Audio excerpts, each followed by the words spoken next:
All right. We should be live. Welcome back to Spitballin Cards Fanatics auction preview. So we're going to go over some Fanatics auctions that we think are interesting. Feel free to let us know which ones you want us to talk about as well. But with that being said, Ty is not here, but Ty will be here soon. On top of that, I probably have to leave around 9:30, 9:45. But let's jump into this. What cards have surprised you guys? I mean, we can talk about the Ohtanis first, or wait a minute, since there might be some Ohtani fatigue, but some crazy Ohtanis going on. Yeah, I don't think the hobby is familiar with the phrase Ohtani fatigue. Right. People who don't own Ohtani probably feel Ohtani fatigue, which I think is fair and justified. So outside of Ohtani, we can talk about these two cards later maybe, but there are two of the greatest pitchers of all time have like one of their rarer rookie cards up in this auction. I think those are pretty interesting. Who's that? A Clemens and a Maddox. They have like a PNG or something in here? No, they have rookies in here. I can show them real quick. Maybe we should ease into this with some lower, less expensive cards before jumping to a 50K Ohtani. Yeah, right. All right, hold on. Let me share this Maddox because this one's up. Hold on, and I'm sure there are some '80s kids out there. Hey, maybe we should talk about the World Series like real fast. Yeah, sure. How crazy that was. You can show your cards. You can pull them up. We already kind of hinted at it, so we can sit there for a second. But can we just say how crazy that World Series was? Did you guys think the Dodgers had any chance of coming back in that ninth inning? Or after that 3-run home run from Bichette? I did not have much confidence. Yeah, it seemed like the Jays outplayed them. Like if you look at the total 7 games, hits, meaningful hits with runners in scoring position, even pitching, that obviously that was an 18-inning game, the long game. It could have went either way. Yep. So if you subtract that game from it, and then you take into account obviously that the Jays' early lead in Game 7, I thought the Dodgers were going to run out of gas, like run out of arms. Their hitters, like you look at the Jays hitters, almost all of them were hot. Yeah. And then you look at the Dodgers hitters, and yes, like you expect more from those guys, but most of those guys were cold. And most of those guys you can't expect would come up big or start to turn it around, I guess, in Game 7. But all it takes is a hit, right? Will Smith, all it takes is one hit off the barrel. I've been Dave Roberts. I've been critical of him in the past. He did great last postseason. It kind of shut me up. And this postseason, he was doing some stuff that I thought was silly. Like when he brought in Yamamoto, I thought, why is he bringing in Yamamoto? Seems like a bad move. And then that worked out great. Playing Miguel Rojas at second, that worked out great. Having Will Smith batting second, moving Mookie down, that worked out great. Like every lever he pulled, and bringing in Pages for defensive replacement. Bringing in Pages, immediately being rewarded, that worked out great. That was insane. That had to be the fastest payoff of a managerial defensive change you're ever going to see. Like that Kike had no chance. Kike was like running the wrong way into the wall. Kike was so glad he got tackled. Yeah, you could just see it when he stood up. He was so happy that it wasn't him. He was there. He was just facing the wrong direction. Yes. Yeah. That's pretty tough catch there off a lefty bat. But the only thing Roberts did wrong, like at the end of that second inning, I think we talked about this. How on earth does a logical man send Ohtani back out for the third inning? You could see Ohtani was done, like completely gassed. To face the hardest part of their lineup. That's the thing. It's like if it was like the bottom 3, maybe you can justify it, but Ohtani had to like stay in the dugout for like 5 minutes because he couldn't breathe. Yeah, they were pushing the limits of that added time for him to get ready and kind of catch his breath. Like they were pushing the boundaries of what the umpire was going to let him do. I couldn't believe it. After 2 innings, I was like, all right, he's done. Like, let's go. It's Glasnow's turn. This is going to see how many billions of dollars the Dodgers are going to pitch. And then Ohtani comes back out. Yeah. I was a recipe for disaster, and it blew up fast. I mean, it's damned if you do, damned if you don't. He brought in Robleski, and Robleski gave up a 3-run home run to Bichette. If they pulled Ohtani, they would have been talking all about that, right? I mean, I couldn't believe Robleski was in the game. Jeff, you and I did not. You and I talked about what we would do, and I don't think either one of us mentioned Robleski as a pitching option in that game. No. So I got to say though, Mookie Betts in one of his live interviews after one game, he was just like, "Ohtani's life is like a movie; nothing goes wrong for him." And this is the case for this game. He gave up 3 runs, would have been the losing pitcher, would have hurt his legacy. The Dodgers come back and win it, right? Like even just that, he was kind of covered. It seems like everything kind of just works out for him just fine. Ohtani had more rest than Glasnow and Snell, and Glasnow and Snell actually looked better, I thought. than him. Yeah. I mean, Ohtani, he was coddled the whole season, and he pitched on 6 days rest every time. And he only went 2 innings the majority of the year. So to have him go on 3 days rest was pretty tough for him, I bet. So, yeah, I mean, he was also, hitting during all that time. He was hitting. Still playing in those games. Yeah, and also if you guys have kids that you're teaching how to play baseball like Jeff does, or Scott might at some point, secondary leads, fellas. Secondary leads matter. IKF being unable to run the bases like a professional baseball player. That's on the coach. That's at least 90% on the coach. He's standing right there. They had to have told him. Yeah. I'd love to hear what their conversation was. I don't know if they were just gun shy after the night before, but that's on the coach. I mean, you got to get off the bag. You got to get off the bag. It's the feet first slide, though, Jeff. The feet first slide, we cannot blame on the coach. Yeah, I don't know why. I would go in there. I don't care if my hand gets broken. You just run right through. It's a force play. And Smith's not blocking the plate. You just run. It's funny. That's what my son said. Why did he slide at all? It's proven that it's faster, right? Mm-hmm. When they always try to slide at first base, like it's been proven that it's quicker. Yeah, IKF made a lot of dumb plays, guys. IKF also was the one who got thrown out at third base by Tommy Edman trying to stretch that out. That was like a Raleigh killer a couple games ago. Right. What game was that? The whole series was crazy. But either way, I don't think Blue Jays fans like IKF right now.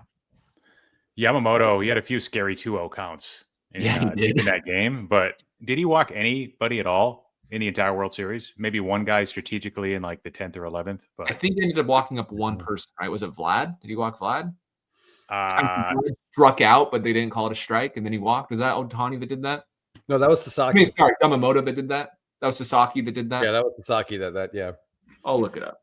But anyway, yeah, Yamamoto was plus 700 heading into game 7 for World Series MVP. 96 pitches the day before. Vegas clearly didn't think that he was going to go in because, in my opinion, Yamamoto had a good chance to win the MVP just if Ohtani got knocked around a bit and didn't do much. And the Dodgers won. Yeah, exactly. And the Dodgers were slight favorites, I think, heading into Game 7. So the great value on Yamamoto if you had taken that plus 700 after what he had done already in 2 games that series. I need to start gambling. I never have gambled before. I don't think you should start that, Scott. I don't think you should start that. Does anybody know if there's any Sports Kings books I can access? I haven't seen any ads for it at all. Yeah. So I don't know. There's a vacuum for it in the sports world. Don't gamble, guys. Mm-hmm. Okay, so last thing, we got to talk about Yamamoto. One of the best pitching performances we'll ever see. Like truly, him and Madison Bumgarner, right? Like very best times to sell Yamamoto cards. I hope people that were sitting on them sold last night because a ton of people were buying, paying exorbitant prices. Great time to buy. Great time to sell. Yeah, I would have purchased before the World Series. Like Yamamoto, man, he's awesome. If you want to buy Yamamoto, wait till December and buy him. Yeah. Ty brought this up at one point where he was talking about players who pitch or do things in Japan before they come over. Will that eventually be considered in Hall of Fame candidacy for baseball? Because it's not right now, because it's for Major League Baseball a lot of the time. And the reason I bring that up is Yamamoto has like 3 MVPs over there, but now he's coming over older. Plus now he has the World Series MVP. Like, could he get there with lesser MLB stats due to less innings pitched? Because like he was crazy good. And this is who he is, how he's been. Yeah. If his peak is good enough, absolutely. Because that's what can really help your cards right there. So, and you feel like he's got to get his 10 years in. I don't think they would change that rule for him. That's fair. Yeah. Be careful with Yamamoto, as you guys have probably seen some of his stuff has 4x'd over the last week. So somebody had posted in our Discord, actually, which is brand new Patreon benefit. Somebody had posted a sale where it was like his Sapphire autograph, Topps Chrome Sapphire autograph, number to 5. And there was one that had sold literally like yesterday or the day before for about $5,000 in a PSA 10. And then the same card sold after the Game 7 for over $20,000. Autograph was not quite as good, but otherwise like the same card, same grade. So does he deserve to 4X? No, maybe go up 30% just based off of like long-term outlook and what he accomplished, like serious accolade right there. But like, expect those prices to come down a bit. He shouldn't be more expensive than Paul Skenes, in my opinion, right now. Yeah, I agree with that. Yeah. I will say though. Good. No, good. No, you finished your Yamamoto thought. The last thing on Yamamoto, Bumgarner, his cards are worth a lot more solely because of his World Series heroics. That's going to happen to Yamamoto. Like I will say that he has a floor baked in. It's in that box. Open it right now on this stream. Yamamoto's rookie debut patch, I believe, is in here. Yeah, I think you're right, Jeff. It probably is in someone's random retail box like that, sitting on a shelf. Like, yep. I just want to throw this out there real quick. The hero for the Dodgers, and I don't want to. That's a wrong way to say it. The person that Blue Jays should be blaming is me. In the fourth inning of last night's game, I won a Vladimir Guerrero Jr. baseball card. And if you have followed the show, you know that is an absolute death sentence. So I bought this last night. I'll throw it up there. And yeah, I think as soon as this transaction was finished, the Blue Jays no longer had a chance. So I apologize to any Blue Jay fans who are watching. I do feel like maybe I had something to do with this in a weird way. But I'm sorry, guys. It's going to be funny, though, when we're all dead and we ask God if this is a real thing. He's like, yeah, I did do that to Chris. And it'll be really funny for all of us. Yeah. Yep. He's just trying to show me he's real, you know? Yep. But anyway, this cost me all of $16, but I think it cost the Blue Jays a World Series. Worth it. Look at that. Look at that size of that. Oh, it's so big. Vlad had the best postseason, arguably, that we've ever seen. So the cool thing about that is we saw what that did for Bryce Harper. And so that could happen for Vladimir Guerrero, where his cards now have a much higher floor as well, just like Yamamoto. Even without the World Series, Harper was able to get that bump. Vlad can definitely get that bump. And I mean, a lot of people mocked me recently. We made an episode. I called him Trim. I said he looked fit. Dude. And people were like, Trim, that's a little too far. Like, really? Come on. Okay. But for him, he looked really athletic. Made a lot of great plays, diving catch, a lot of great defensive plays, like first to third. He and obviously from a hitting standpoint, they were so scared of him. The Dodgers, understandably so. So Vlad, I mean, and all of the Blue Jays, like, congratulations for taking that to Game 7. And the fact that it got so close to where they all had to like break down and cry afterwards because it was just like stolen from them, right? Like, good for them. Good for you guys, Blue Jays. Springer and the trash can banger and everybody else. Clement. Who knew Clement's name like 3 months ago? Ernie Clement. You know who Ernie Clement was?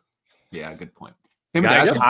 Tied a record for most hits in the playoffs. I mean, the format's different now, but still. Yeah, I think it's his. I think he stands alone now at 30. I think that's his record now. A lot. Yeah, almost with 31. He actually didn't play in a wild card series either. So yeah, almost was 31. He almost won the World Series for him before that was caught by what's his face, Pajes. So. Yeah, Vlad ended up hitting 397 with a 1.289 OPS with 8 home runs, 15 RBI, and 18 games played. That's outrageous. 14 walks. Buffalo. That's good. Yeah, those are Dunedin stats right there, guys. That was a good one. That was just going into that ninth inning. If you follow, if you know anything about Jeff Hoffman, his Achilles heel is walks and home runs. Do you want to know what I was thinking? I'm a Rockies fan. I watched a lot of Jeff Hoffman. And I'm always flabbergasted that Jeff Hoffman has made a career as this like dominant closer because he was so bad for the Rockies for so many years. He's actually traded from the Blue Jays in the Tulowitzki trade, and he was terrible. He was horrible. And then he went to the Phillies and was great. And I was thinking before the home run, like, how is this guy here? And then he was the old Jeff Hoffman again for a second. I was like, okay, that makes sense. Like his ERA this year was, I think he blew 10 saves in the regular season. I think he led the league in that. His ERA was high, his WHIP was high, but man, he'd been dominant. It was like 10 or 11 innings in the playoffs. He had been great. And I said, I'm sure, I think I said it to Jeff. I like the fact that the Dodgers spent $300 million plus on their team and they had no left-handed bat off the bench is insanity. And it didn't cost them, which is amazing. Like Rojas batting there in the ninth inning is lunacy. Like just Dodgers, him going out there is nuts. And the fact that that's the guy, like Jeff Hoffman, he battled and then Hoffman had to throw a strike. And hung one. That was a great at bat. Well, you know what he was thinking? He was thinking, last thing I want to do is walk this guy to face Ohtani. So that way the go-ahead run is on base. Yep. So I'm going to attack him and think he sucks because I think he sucks and I think I'm better. And then he threw a little cement mixer. That's exactly what happened. Yeah, he still threw him a 3-2 breaking ball, which is crazy. To give Ohtani credit for everything, but that was also partially thanks to Ohtani. Yeah. So, yeah. I did see this. I want to show one thing. Where'd it go? Chris C typed it. Judge hit 500 in the playoffs, but I want to point out just like the irrationality of baseball fans. We were bashing Judge for postseason performance, and he had a great postseason.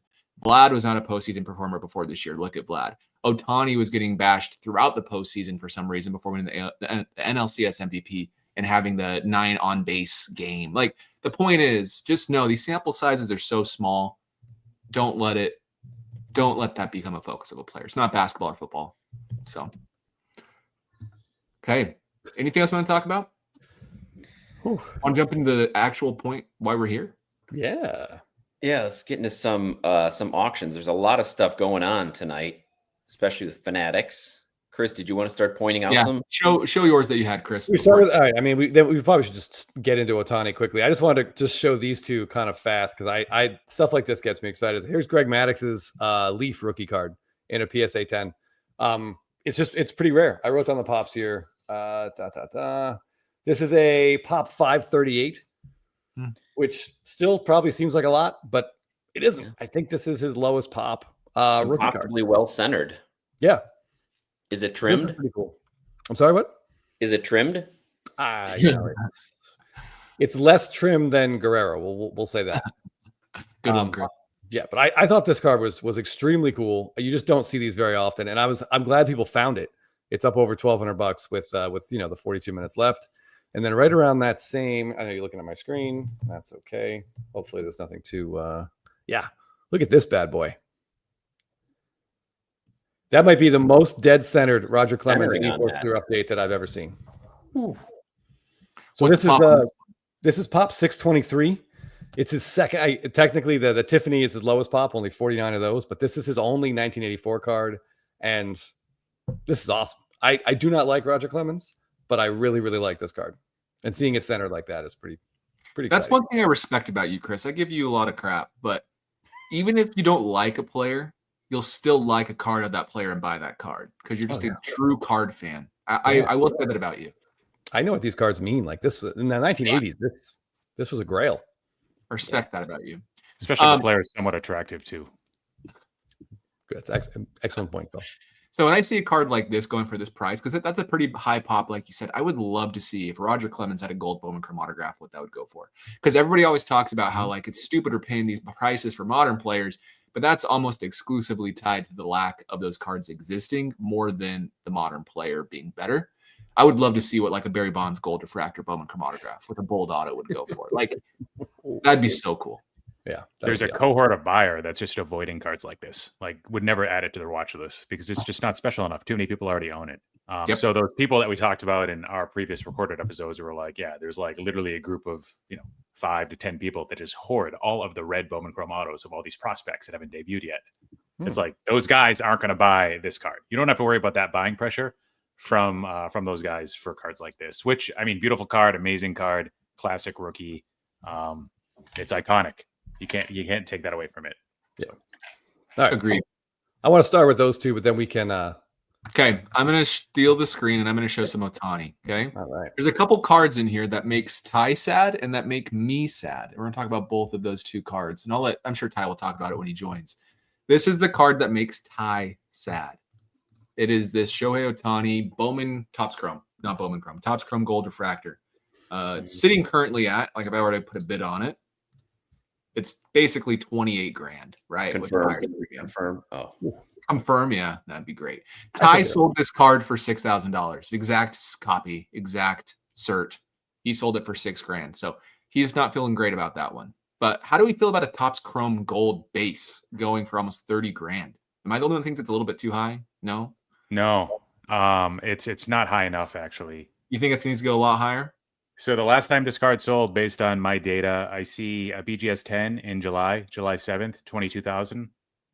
We know what's happened to Ohtani prices since then. That was a BGS 10. PSA 8 went for 82.50 in late June of this year. After July, I don't really see any other sales. And we know a few golds have sold, but not this card. We know a Topps Chrome update, PSA 10, HMT 32 rookie debut that sold for about $23,000.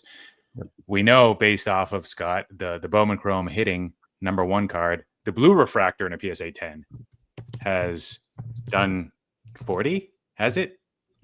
A regular refractor did 30.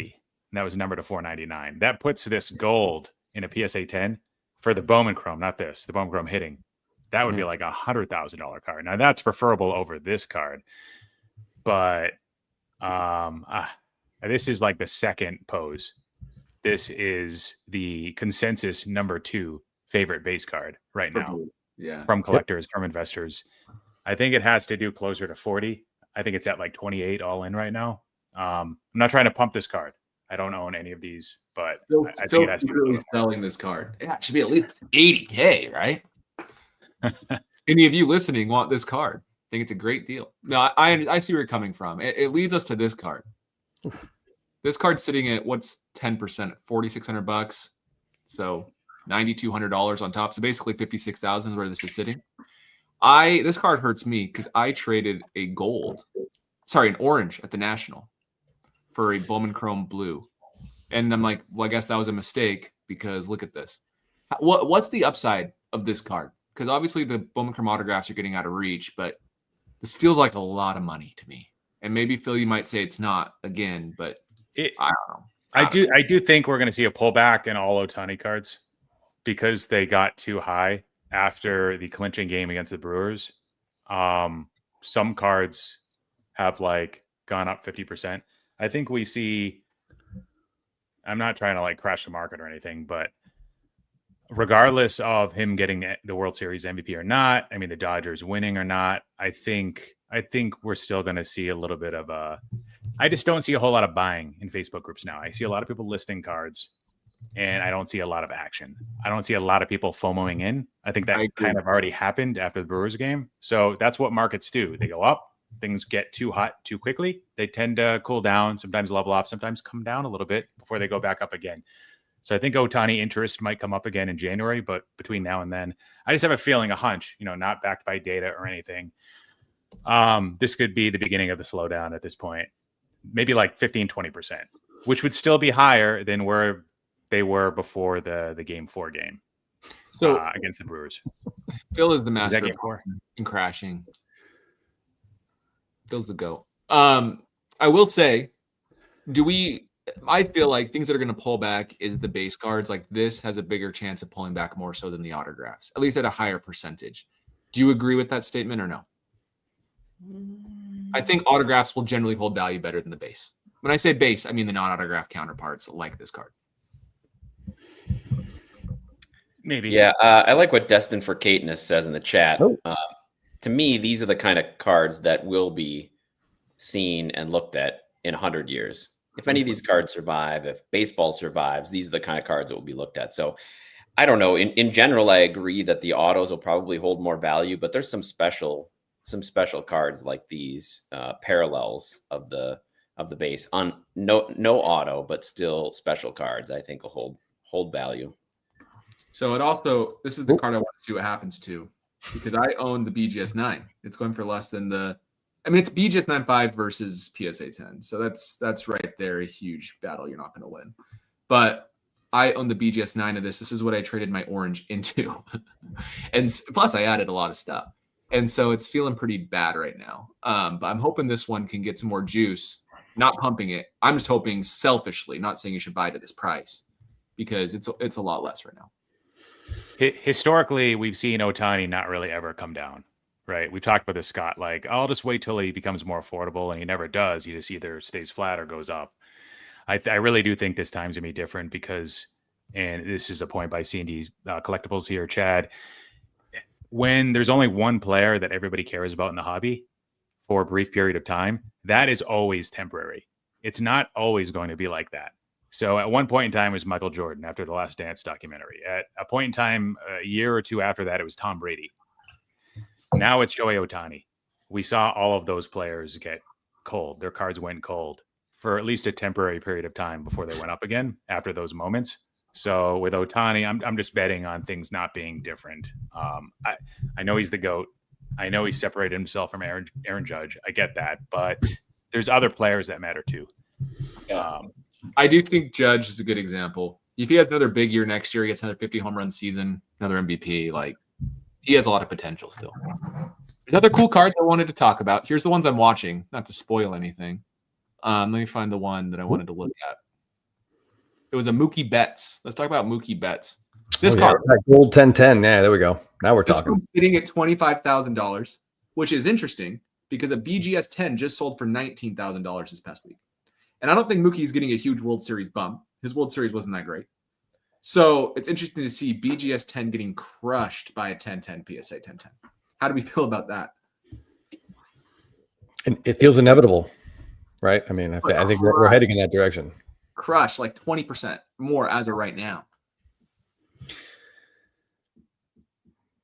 Is that just what it is nowadays? I think so. I will tell you, Jeff and I've looked at BGS 10s at shows, and I walked away. I'm not paying a premium for them. I would rather pay a premium for a PSA 10 than a BGS 10. Yeah, agreed. I agree 100%. Let me see if I can find that BGS 10 real quick. But yeah, that Mookie Gold 10 of 10 is pretty awesome though. He turned a slick double play to end the World Series. He's got that going for him. His defense was good. Just that bat, the bat was on a hiatus almost the entire season. He had that big game, that big hit in the one game though. Yeah, that big hit. He won him. What was that game? That was the six. Yamamoto game. Yeah. So here's the 10. Yeah, this one ended up going for 19-1 after I was on eBay. Also, this just shows the dominance of Fanatics versus something like eBay. It feels like you have to go through one of these auction houses nowadays for a card like this. So where were we? Here's that Mookie. Cool. Any other, Phil? What's your thoughts on this card, Phil?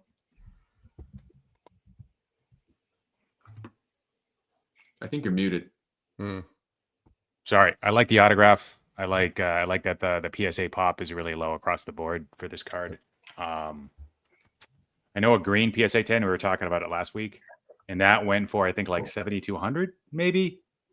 I think that was the price before the buyer's premium. So, I mean, I would take the gold at 2.5x the green. I think this might have a little bit more room to run as well. I mean, this is just such a classic card. How could you ever sell this as a Mookie collector? Anybody who sells this is dumb. Yeah. I think that's pop 2, right? This is like pop 1 of 2. I'm trying to read that. It's really small. Oh, yeah. PSA population 1 of 2. Correct. Yeah. How do we feel about like the 10-10 versus just the PSA 10? Because I know this is a pop 1 of 2, but there's a lot more 10s than this with good autos. Am I the one that kind of hates that artificial secondary bump for just the auto grade, or no? What is the total pop? A lot higher than that. That's a little annoying. I agree. But it does sell for more. So if you have one and get the double 10, if you're looking to sell. Yeah, that's a strategy right there. Buy PSA 10s and then just resubmit a grading at PSA. That'll get you some money. Yeah, generally people don't pay too much of it. I mean, for newer cards, they don't pay too much attention to the auto grade on PSA. Unless it's a 9, then it gets a discount. So with PSA, a lot of people use their eyeballs because the dual service isn't usually people use, especially for Bowman Chrome. It's becoming more and more common. When I had a Mike Trout, it was at the point where like 2021, the card was like 12 years old. People were just starting to put a premium on the 10 auto at that point. Even though a lot of his cards like are 10 autos from 09 Bowman draft just haven't been graded. So I was thinking like, should I try to do this? In my opinion, it's only going to add like a few extra $1,000 in value. At the time, it was like a very small percentage. My friend Amit was saying like, no, you should do it. It's it's at least 10% more expensive. I'm like, I don't know. I just don't know.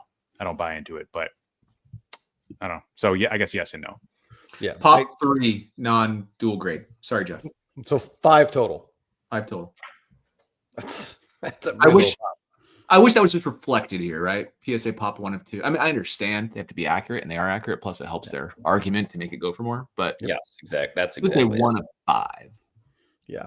I mean, Mookie Betts still now has 4 World Series rings. That club is pretty exclusive. 4 World Series rings and an MVP. The club gets even tighter. Yep. If we want to say 5 Gold Gloves, 5 Silver Sluggers, an MVP, a batting title, and 4 World Series, probably the only guy. If I had to guess, might be a stretch. Going to be close. Game ending out too. Good for him. Apparently that was the biggest championship win differential, whatever it is, like win probability change ever was that play. So it was like minus 46% on Kirk for grounding into that double play in that situation, runner on third. So that was the biggest defensive play according to that metric ever, which is pretty cool. He had Barger's hands in his face too. I don't know if you guys saw the replay, but like I didn't see the angle, but it looked like he was not willing to pull a complete. Who was it that did that?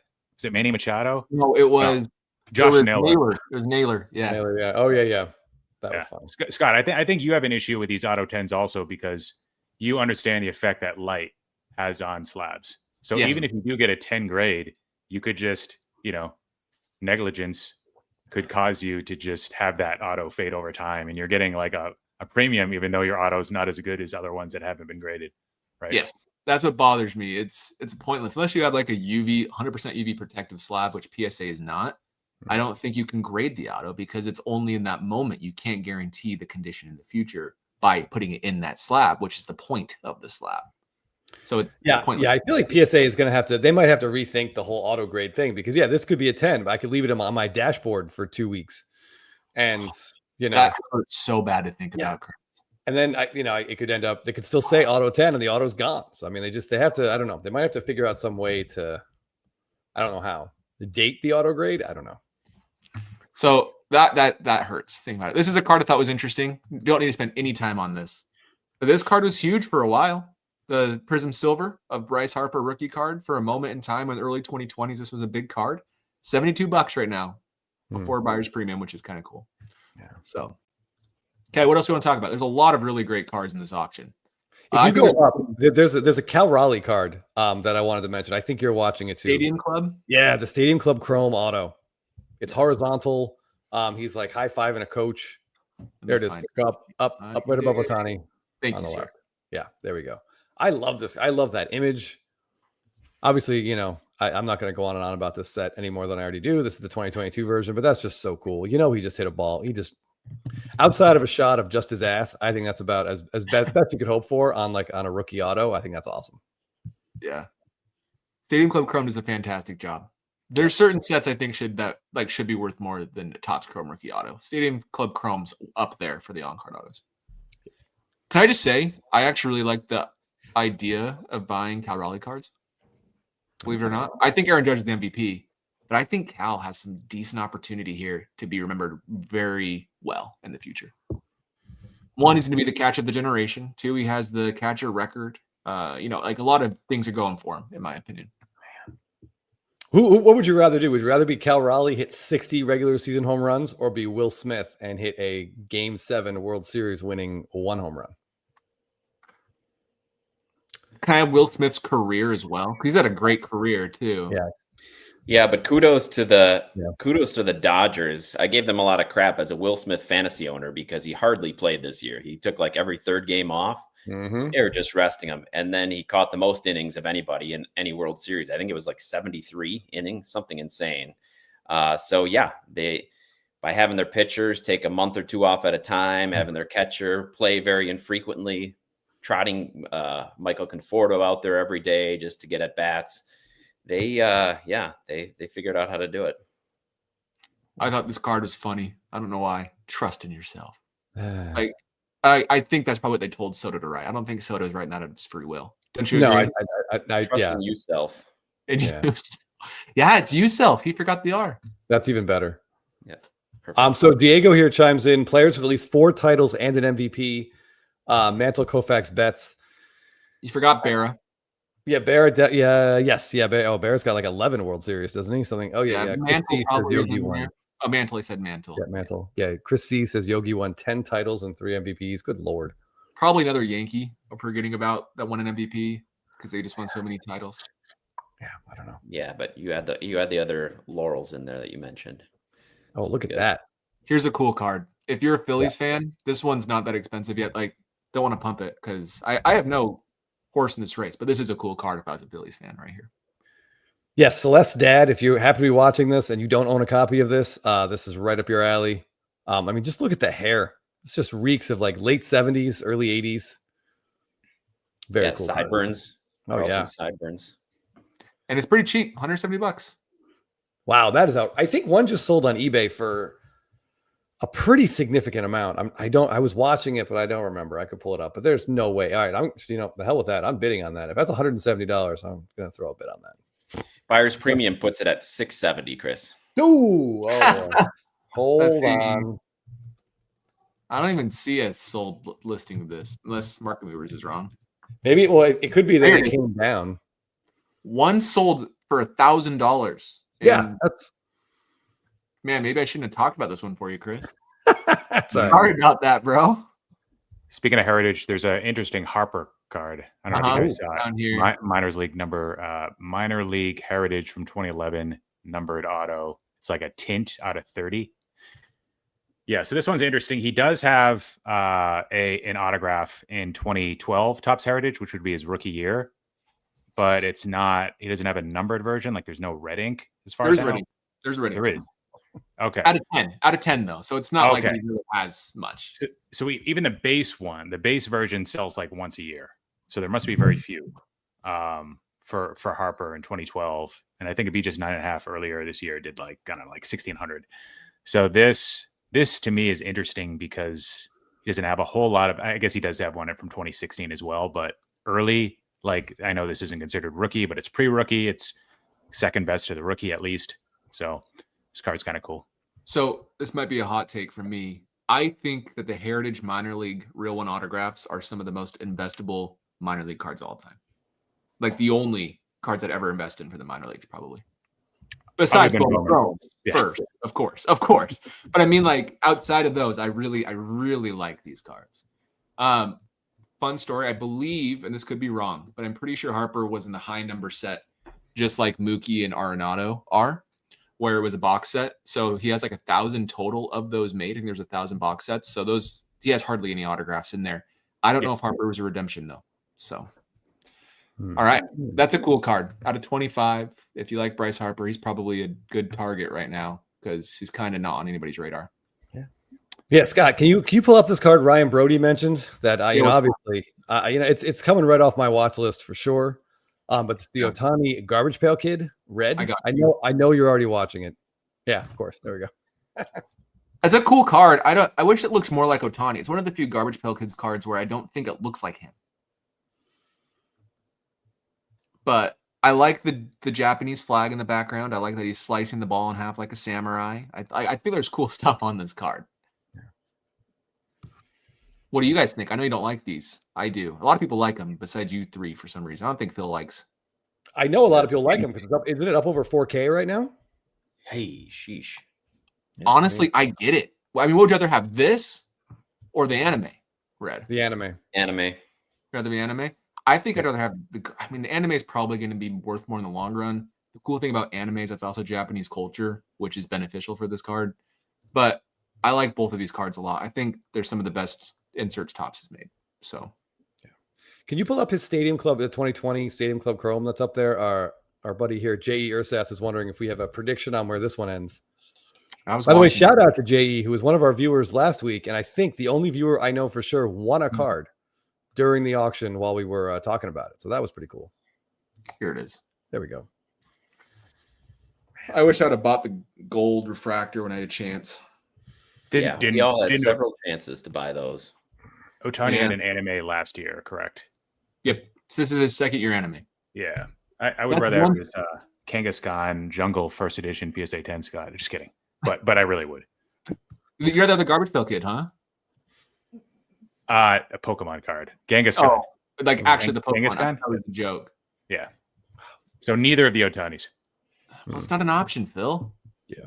Can I just take 20 of these of this card instead of one of either of the other? What's the pop on these bad boys, Chris? You should know. I should know. Actually, I think I have it pulled up. And when I say I think I have it pulled up, I mean I obviously have it pulled up. Ooh. By the way, everybody listening, Chris is probably one of the most biased towards this card people in the world, and that's okay.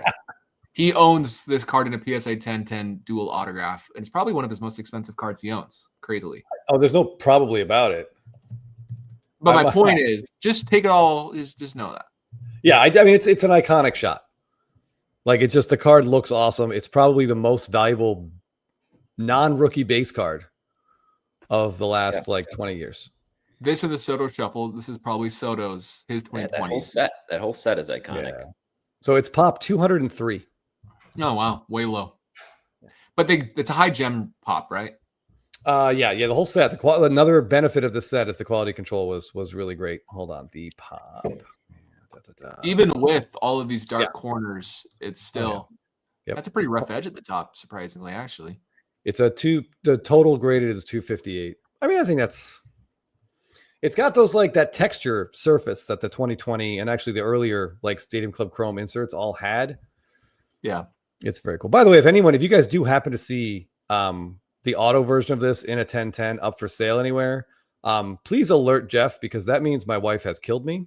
And she needs to be held responsible. Like, we're not letting her get away with that. All right. Unless Jeff's in on it. Yeah. Careful about that. Yeah. So here's a cool card. It's a cool card, but I would never want it. Is that bad to say? This is a player worn sticker auto RPA numbered to 80. And the reason why this card can be numbered to 80 is because it is player worn, meaning it was never game used. He put it on, took it off, put it on, took it off. Like probably 30 jerseys, cut them up, dumped good patches into Inception. Does this card do anything for you guys? Not at that price. No. Even Phil's saying no. He's the one who maybe might give a different opinion. Would you rather buy one of these or 10? There's a red rookie of Ohtani right now that's still at $1,000 flat. Red out of 5? You guys know what set that's from? Not out of 5, out of 50. From Topps Gold Label. Oh, I don't know that card. 10 of those or one of these? That's a top 10 of those. 10 of those for sure. Yeah, I think 10 of those. Woo! This card's sitting at, that's easy. This should be easy. 5,500 plus 5,500 is 11,000. So $66,000 for this card right now is what it's sitting at. Oh, so I'm sorry to answer JE your question. The last PSA 10 of that base card was like somewhere between $300 and $400. So probably, I maybe this one cracks 400 maybe gets over 400 for the first time. I don't know. If this is the best place for it to get over with that buyer's premium, people don't see that 20% all the time, and then they're already committed to it mentally. This is an interesting card. How do we feel about in-person autographs? This one's not very good, unfortunately, on iconic rookies, because this one's sitting at $5,000 right now. Pass. Yeah, I have zero interest in these cards. Like, I don't get it. Yeah. Okay. David says there's 2 on eBay right now at $350. So if this goes for more than that, an endorsement of Fanatics. Yeah. Good call. So there is some judge. Here's one of the judges. We all agree Judge is probably a buy right now. Yeah, right? I saw a few people in the chat talking about that as well. So we're all infatuated with Ohtani for good reason with what's going on. But Aaron Judge has had arguably a better regular season. I think that MVP, him, Cal Raleigh, and Ohtani would be a very interesting MVP vote if the Major League Baseball only had one award. But I don't know. He has less rookies too than Ohtani, less rookie autos. How do you feel about about $11K for this card? Oof. Man, does he have 2 of these parallels, Scott? One with like some Yankees stuff in the background. You know what I'm talking about? That's an insert. It's like a finest firsts, I think, insert card. This is the base. It should go sure. Yeah, but the other one looks nice too. And is there like a wave version of this too, like there is with Ohtani? Ohtani's got the wave and the true. Then probably. I'd guess so. I don't know when the wave was introduced, but I would guess. We can go look real quick at the checklist. But just tell me your thoughts.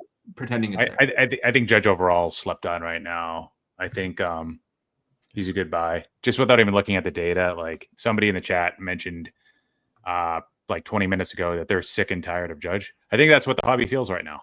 Everybody's sick and tired of everybody and just focus on Ohtani. You mean Ohtani, right? They're sick and tired of No, he said he was oh, did he say Ohtani? I thought he said Judge. Somebody said something about Judge being boring. I'm like bored of Judge now or something. Oh, he doesn't pitch, so he's just not that exciting. He didn't give up 3 runs in the deciding game of the World Series in 2 innings. That's exciting. We could argue he gave up 5, Scott. Oh, in a big game. Yeah. This one's interesting too. I like this one. Topps Chrome Update's an interesting set because they are not stickers. They are on card in 2017 because the Topps used to care back then. Like really, they cared. About update Chrome autos. but this one is probably his best flagship image on card, dual 10-10. Compared to what Ohtani's going for, this feels like a decent target, right? Yeah. I mean, it's tough. Like, it looks cool, but technically, are we supposed to believe that the his first series tops, call it the base. The base tops chrome auto is superior to that one because it came first, even though it's got that dumb catching image. Yeah. So I think that one's a lot better. And I'll lobby for the Bowman Chrome rookie auto all day long over either of those. Totally agree. Well, my friends, I have to go to bed because I have to wake up in 7 hours from right now. So all right. There's no one else leave. These three are staying. Ty will be here shortly. Good luck on the auctions if you're looking to bid, and I'll talk to you guys later. All right. Hey, good night. Take care, Scott. Whoa.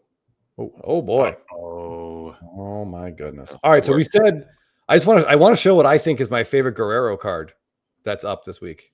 Did you guys see any that you were excited about? Not a Vlad. I would like to show a card I am excited about, but I'm not going to get. All right. Well, let me show Vlad first, okay? Yeah.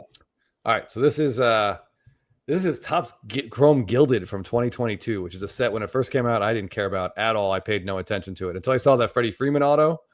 And then I saw one in person with like the texture. I don't know, Phil, if you've ever held one of these, but these cards look incredible. And this is his, I guess, the Guerrero Superfractor. And it just, the way his body's kind of faded, like, I think this card it looks fantastic. That first year of Gilded was a great design. Yeah. Ooh. I like this card a lot. I don't know what it's worth. Obviously, someone is already paying about $4,000 for it. And I'm sure it will go up from here because there's got to be a little demand for Vladdy right now. And there's just not that much on Fanatics Collect to bid on. But this one's cool. Oh, yeah. I'm going to make it bigger. Hold on to your butts. Yeah. I mean, look at that. Just primed and ready. The combination of the Gilded and Superfractor is a little intense. Wow. Yeah. There's a lot going on here. Okay. All right, Jeff, you had a card you wanted to show? Yeah, let me pull it up here. I did bid on that Heritage Duel, by the way, and I was outbid, but I'm now eligible to bid in the extended bidding. And that's as much as I'm going to say the word bid for the next 5 minutes. Bid. Chris, if you could share my screen. Oh, yeah. Oh, here we go. This card was fun to see. Oh, yeah. It's Robin Yount, Paul Molitor. I kind of wanted to see what you guys thought about it. It's way too much for me. I'm not going to buy it. It seems like an enormous premium to pay because it's the one of one, because they have other dual autos and they probably have other dual autos in this set. I'm not familiar with the 2025 Topps Chrome Black.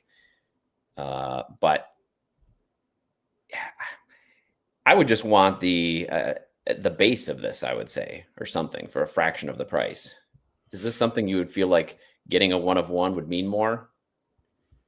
No, like I feel the exact same way you do. Like if this were like two Braves legends, like a Dale Murphy, Chipper Jones or something, I wouldn't need the one of one. Just give me the base auto, the unnumbered like regular one. Price. I mean, we know there are one of one collectors, so that's maybe who's paying it. I love the shot of Yount with the old helmet and the baby blue jersey, but man, it just seems like a lot for guys who have appeared on cards before, but the one of one is steep. Yeah. Word Lifers says he's watching it too, priced out of it. I guess, I don't know. I guess I'm glad I didn't see it sooner because I probably would have bid on it and thought maybe I've got a chance to get this. And I only saw it now, which it's so far over what I would be able to pay for it or willing to pay for it. So it's still a cool card. Yeah. You could find yourself becoming like attached to it because you've bid on it and you got to thinking, hey, maybe I'm going to have this. Yeah. Then the next thing you know. Yeah. Trouble Good for brewing. Fanatics keeping Topps Chrome Black, the set, around. This is 6 years running now. And after the first few years, I don't think it was selling that well, but the cards are beautiful. They put a lot of work into it. And despite some of the singles not having the best resale value, I think it's a good product. So it's not for everybody, just like Gilded is usually not for Chris. No, I like the Topps Chrome Black has really good autos. They're all on card. And yeah, they look good. I don't think the non-autos carry a ton of value, but the autos they're very, very nice. They're well done. Yeah, in the chat, Stewie says non-playing day autos just don't do it for me, which I get if they have playing day autos. But since these guys don't, and they played back in the pre-auto era, I don't mind it. Something like this is attractive to me, or that Schmidt Carlton is cool to me, even though obviously neither of them are still playing. Oh boy, I got a bunch of stuff. Oh, okay. Oh, here we go, Phil. I can give you guys some names, like Sasaki. Type in Sasaki. Okay. Is he a good buy now? No, but there's a card. Okay. Hold on. Give me a second. Let me get to my screen. Okay, there we go. Toshiaki said the 25 of that sold a few months ago for $130, which is much more palatable. Yeah, that sounds great. Yeah. All right, Phil. Which one did you want to talk about? BBM card, the boring one, top right. Top right. Yeah, so this one, I think it's the equivalent of the Red Wing. Well, it would be hard to have an equivalent to Ohtani's 2013 BBM, probably because there's like so many different sets. But this is the first version BBM. I think this is like the true rookie flagship Japanese card. The pop, I believe, when I looked, it was like 540. This card, like Ohtani's equivalent from 2013, wasn't much more than like a $200 card, $150 card towards the beginning of the year. But I think like maybe these cards have the chance to catch up. Like Yamamoto's got one as well. It's at 210 right now. I think comps are closer to like 350, 450 potentially for this card. So again, low pop. So this one's like kind of interesting, especially given Roki's age. As Scott made the point that he's still younger, quite a bit younger than Yamamoto. For sure. Hey, search Gary Sanchez, actually. Oh, geez. There's a fun one there. Come on. I don't know. Really? Gary Sanchez? Right, while you're searching for that, I'll have everybody know that I did win the Keston Hira blue Bowman Chrome auto last week for a grand good for you. Nice. So I got that. Oh, Phil, I think I found it. Yeah, this is definitely it. So this is like a fourth or fifth year, I think, dynasty card. So it's not an RPA, but it is obviously a logo man. $320. I think his highest ever sales based on my search earlier, Bowman Chrome Auto Superfractor, something like that in 2021, when he still wasn't really that good, but viewed, his perception was stronger then than it is now. It's like a $1,500 card. So 320. What team is he on right now? I think he was in Baltimore for part of last season. Sounds vaguely familiar. Cool card just because it's from 2018, the Ohtani set. Yes. I'll be right back, by the way. And you could get a 1 of 1. Yeah. Interesting. Chris, did you see somebody in the chat earlier had talked about Dynasty Ohtani at Golden selling for over 100,000? I did see that. Yeah, that was. We should have talked about that when Phil or Scott was here, since they know more about the 2018 Ohtani dynasties. But that's a big number. That is a huge number. I was wondering, this card is also up. We're gonna hop over to someone mentioned Skenes, or a couple people mentioned Skenes. So we have Paul Skenes, first Bowman Chrome Auto, and a PSA 10. I was wondering what this card was going to do, because he's obviously off the radar right now. Yep. For now. I mean, he's probably chugging towards a Cy Young in about 2 weeks, maybe less 10 days. But yeah, this card it's not sliding by, Jeff. It's not under the radar at all. People are well aware of it. I mean, he's about 18.5 right now. Maybe with this postseason, Yamamoto can make up some ground as being the next most collected young hurler in baseball. We know that he's way beyond Skubal. It's kind of Skenes and everybody else.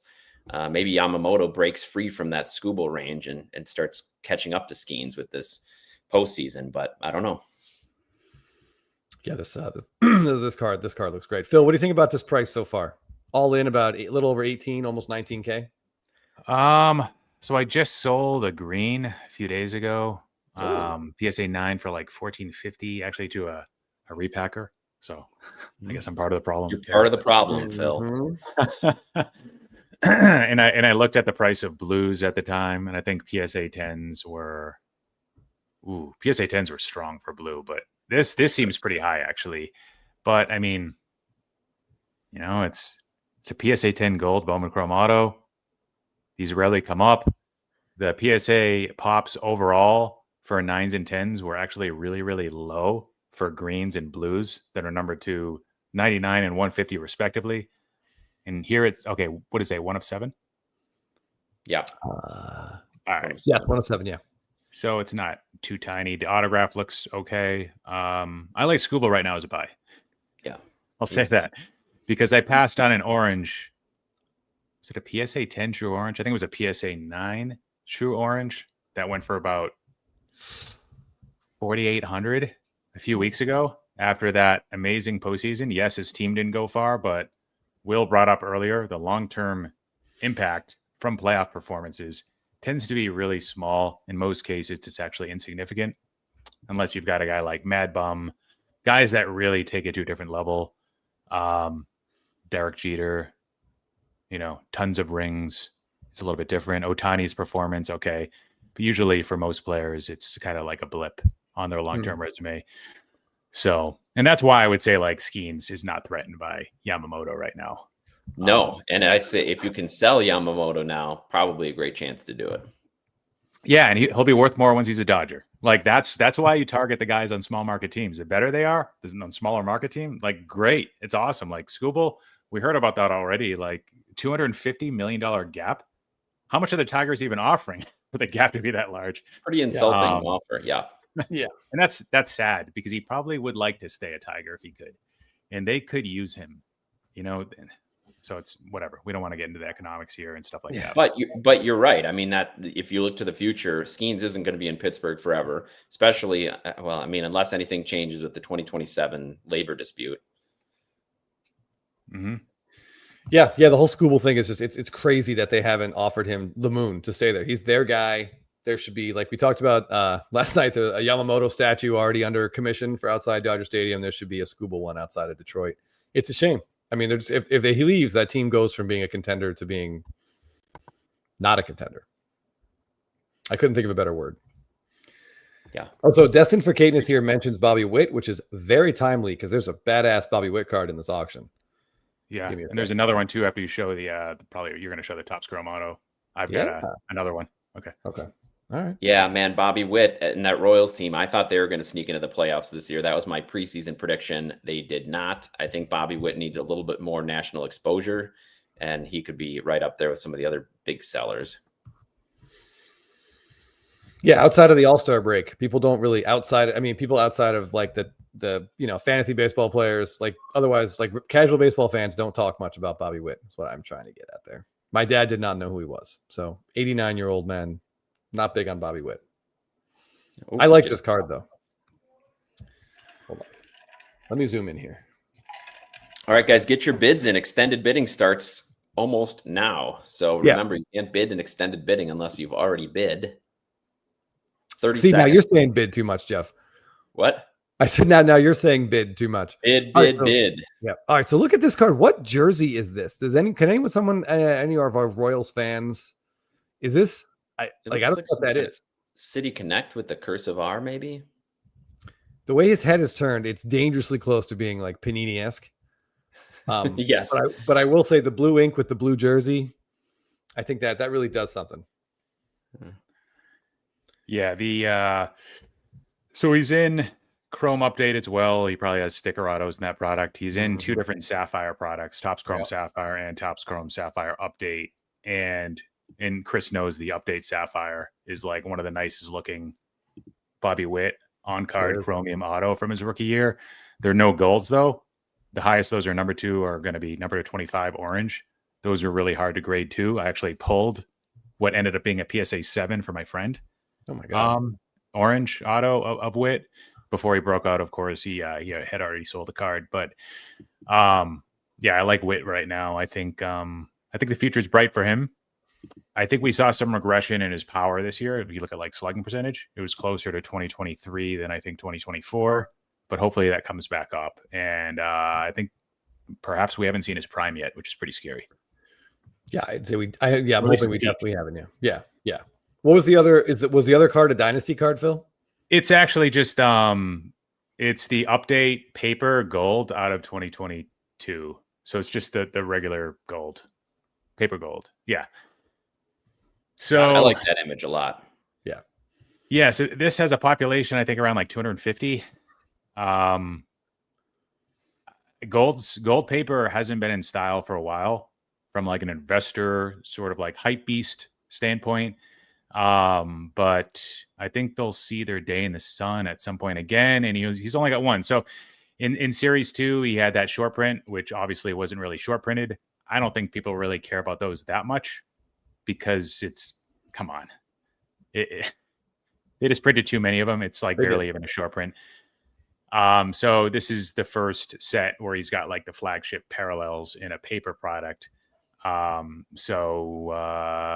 the black. I think the black is probably undervalued. So the way I see black versus gold, I usually put like an 8x multiplier. I don't know if that still holds, but that's the way I used to do it when I'd buy a lot of golds.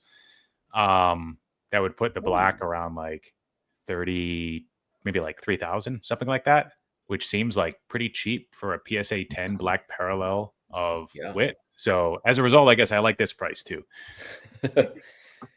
Yeah. Well said. Hey, what's up, Teapot? Hi, guys. What's up, Teapot? You're tagging in. I'm tagging out. Thanks for letting me join you guys. Enjoy the rest of the auction. I'm bidding on one card, so I got to go follow it and see if I get it. I'll let you know next week if I do. Nice. All right. Good luck, Jeff. Good luck. All right. Thanks, boys. See ya. So, Ty, what do you think about Bobby Witt right now? We're just showing a rookie auto and then this rookie gold. What are his prices doing right now? Like overall, is he dipping at all? Is he flat? He's sort of dipped this year over the last 12 months, or at least the last 6 months. And it's because he followed up a 10 to 11 WAR season with like a 7 WAR season. Yeah. And he didn't win MVP. Not that he was expected to. He was expected to if Judge got injured, I think, but he didn't even finish in second. So a little bit of regression from a power standpoint, like the home runs were down. We're just talking about that. Hopefully the batting average comes back up to like 330 next year. That'd be sweet. Oh, yeah. I want to just echo what Destin for Caitness is saying that, 2022 tops, the quality control across the board was just horrific. So it feels like PSA 10 pops are going to be lower. All those update black parallels, like 99% of them are all off-centered. I think the Spencer Strider is in Series 2, and he doesn't have a black parallel graded above an 8 at this point. Most of those are mine, but still, there aren't any graded any higher. Dwayne, yes, we did see that that Bowman Chrome Ohtani sale. I'm going to pull it up in a minute. But Ty, I think you were going to say something. Let me go grab that. I was just looking at his prices overall, Witt's prices. I'll share just real quickly, just kind of what I'm seeing on this particular card. A lot of volatility, very interesting. I don't know. What do we got? Oh yeah. It's just weird. It's kind of all over the place. Sometimes that is because of the marketplace too. Like if you go and look at the comps. Oops, let me change my time frame back. Yeah, Destin for Caitness talking about the red ink for Witt. I like that card too. He does, like Phil went through the run of chrome autos that Bobby Witt Jr. has. And I think he even forgot he's in Gilded. He's in some other sets as well. So he's only in one. He only has one Heritage set with only one Heritage red ink and only 70 some odd copies of that. So that one might have better long-term staying power, holding power. Yeah. For sure.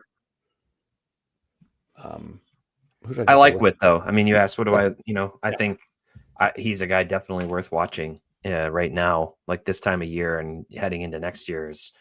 What are his card prices doing? And if you can scoop a card like this one, on the cheaper side of it, just looking at the last year, low sale was, oops, let me switch this back. I'm just looking at market movers. Low sale on that was around the $400 mark. So even, right now, what is this at with buyer's premium? So 430, something like that. It's not a terrible price. No, not at all. So we've talked about this card already. I want to just pull it up one quick second here. I think it's at 40. Is 46? Is that what it was before, Phil, or did it just bump up a little bit? I don't remember exactly. But what's interesting, Dwayne pointed this out. So we are at November 2nd. This over here, let me flip this over. On October 30th, someone listed not the same serial number, but another one of the Bowman Chrome Golds at a fixed price of $32,000, and it was snapped up really fast. So sometimes, even when you think you're putting a card as high as it could go, it can go higher. So maybe, stuff like this, I feel like fixed prices. You're probably safer, but you might be selling yourself a little bit short. Yeah. There's another gold here, Chris, I'm going to put in the StreamYard chat. I don't know if you guys have talked about this one yet, if you want to pop it open, but you'll remember this card. Yeah. Oh, the Topps Chrome, where he did. Yeah, we mentioned it, but I want to hear what Ty has to say. I don't mean not to sort of rub it in, but I'm sure you have some thoughts on it. I did just want to say real quick about this Bowman Chrome. It's a Pop 24 in a PSA 10 with 9 9s and nothing else graded at PSA. That's interesting. Nothing below a 9. Yeah, so this card, this was mine. This was my card. It is not now mine. I was high on Ohtani going into the 2023 season.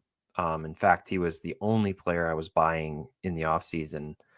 And I bought this card for $4,000 cash through Instagram. And Chris, you helped me connect me to somebody else local to you out in LA.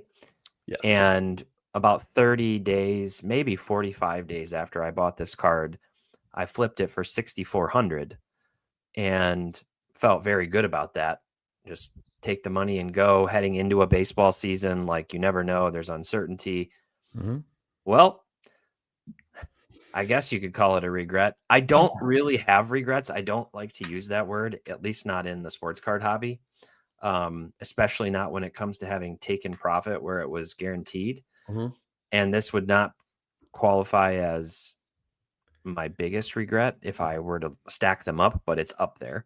But I remember, when I sold the card, I was talking to the guy I sold it to, and I was like, sincerely, like, I hope it continues to go up for you. I don't like to look to, like, not one of those people who wants to, like, go, let me get out at the peak, especially not in a very personal deal, and then be like, I hope you get screwed. It's not what you hope for. So yeah, the interesting thing about this card is that it took off very early in the week. Like, as soon as it got posted, it was already up to like 19,000 the first day.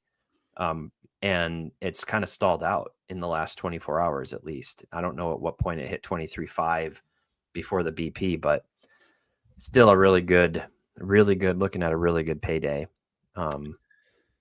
Yeah. At the time though, it was also like a lot of different, there's a lot of Ohtani cards that are better than this one. There's a lot of Topps Chrome Golds. There's not a real clear hierarchy on like where this fits in the long term with regards to like his top cards. So even outside of like, I hit my target. I feel really strongly about him. I think this is good. There are probably a lot of reasons where you're just like, I feel like this is expendable. I don't need to own this card. Yeah. Well, and the thing about it is, if you go back to 2023, we still were on the down on the market overall. Like, the card market was still coming down. True. Yep. We didn't have the momentum that we have, today in the last few months, especially in the high end market and the Ohtani market. So that was definitely a factor back then. But I don't know. I had so much into I put a bunch into Ohtani that offseason and just felt like, wow, he's taken off already, kind of popped off. So I'm just going to capitalize on it at this particular moment and not worry about it too much. So. Yeah, I the person that you sold the card to is still the current owner as of. That's correct. Yeah. He messaged me a couple weeks ago, and I'd kind of forgotten about it. And in hindsight, as much as you regret, as much as you maybe think about what you sold it for, I'm sure Phil and I are looking back saying, why the hell didn't we buy it? Every bit as much. It's a fair point too. Every bit as much. Yeah. But he's a good guy. He's very excited to see where this goes, and I think yeah, I wish him the best of luck. Yeah. We were down.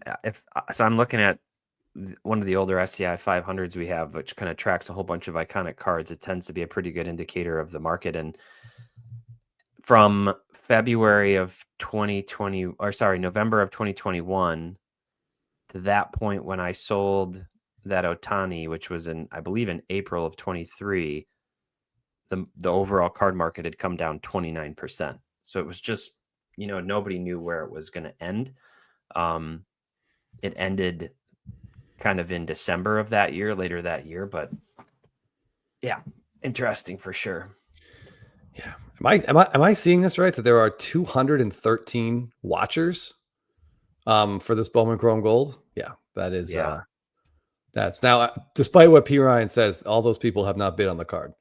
Just want to throw that out there. I do wish you could see how many different bidders were in the mix. They only show you how many bids, not how many bidders. There was a question in there, I think we highlighted it from Staley Gilmore about Julio Rodriguez. What do you guys think about the Rodriguez market? There is one card in this auction of his that I like. So I'm going to pull that one up real quick. Yeah, pull it up. Ooh, that's cool. It's a cool looking card. Yeah, so with J-Rod, him talking about that orange, there was a gold Bowman Chrome Auto, BGS 9.5, that recently went for $4,600. I know that because it's the low comp that was set after I bought mine for like $700 more when he was still in the playoffs. So I think the 4,600 was after he was bounced. Of course, he didn't look too great swinging at pitches that were like 9 feet away from his bat to end the game, which ended up being the clincher. But yeah, this one's sweet, Chris. The SP.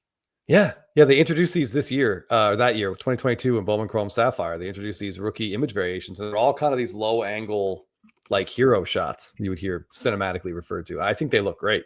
There's parallels too, but just with the blue, this is eye appeal off the charts on this one.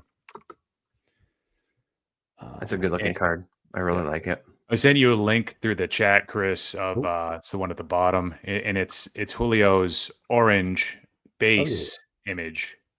And the orange here, it's numbered to 75, so don't be tricked thinking it's out of 25. But this is the other image, is the base image from the product. And as Chris said, he's got parallels in both this and the image variation. Image variation is a lot nicer, of course, but still kind of a cool card. Yeah. I'm not a big buyer of oranges that are numbered to 75, but I mean, everything's got a price that I'm willing to pay. So absolutely. I made a video in July of this year on the Market Movers channel talking about players who I thought were dead, whose markets were dead. And I kind of had some tears to it. TIERS. J-Rod was one I had on my like watch list, as like his market had been so hot for so long. He came in, with a bang to the league. And when I made that video, his OPS was 695 for the season. And literally from the moment I made that video, he went on to have a 929 OPS the rest of the year. It was like, I made the video and he was like, hey man, so he's got the tools. He's an exciting player. And obviously we're operating from some recency bias, in the playoffs with some big moments too, but yeah, I wanted to just, so Will here asks, serious question, who bids that early and aggressively on a card like that? He feels like it's shilling. I don't know if he means Kurt Schilling, but I think like if you want to be in extended bidding, you have to bid. And I feel like if there's 210, I think there were 31 bids on that Ohtani. So I'm sure, a bunch of those people just want to be part of it. But yeah, the increments did certainly jump up pretty high. But I guess if you're going to throw a bid on there, maybe try to scare some people away, maybe intimidate some other potential buyers out. I don't know. It is interesting too, just knowing that the World Series was in flight. And like, if they had lost, I imagine that deters some people from bidding, just the way the market works overall, that some people don't want to get in the mix. So I don't know. I don't ever bid that much that early on cards unless I'm afraid for some reason that I'm going to like forget the bid on something. So Marcus E and David P are saying that you don't actually need to bid early to be able to bid and extended. So that was a move that one of the auction houses made like 2-3 years ago, and I think most of the other auction houses then followed suit after they imposed that. So, I thought for sure that was how it was, but yeah, I'm looking at a different Paul Skenes. I'm actually now looking at this Paul Skenes card, and yeah, I can still bid on it. So all right, I was wrong.